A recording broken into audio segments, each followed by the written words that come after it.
Okay, today we're going to talk about AWS Inspector for EC2. So Inspector is a tool that lets you detect software vulnerabilities in workloads, both on EC2, also in Lambda functions and ECR.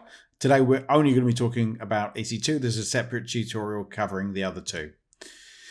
So the way Inspector works is it assumes that you have initially an SSM agent installed on your EC2 instance. This is true for most AWS machine images that are available currently. The Amazon provided Windows instances and also Linux instances will already include this. A lot of third-party images, for example, the Ubuntu image, will already include this as well. That SSM managed agent is used to provide continuous scanning of both the operating system and the software running on your machine.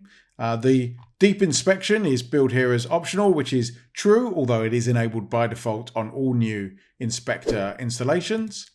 And it provides additional deep scanning for Python, Java, and JavaScript workloads.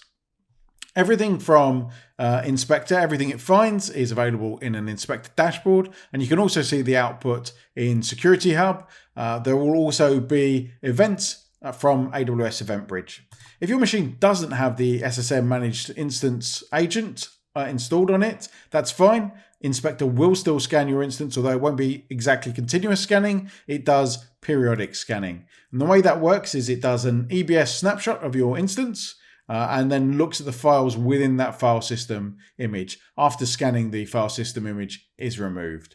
The output is done in exactly the same way as the agent-based scanning via the dashboard. So that's everything on Inspector for EC2. Thanks a lot. See you again in the next one.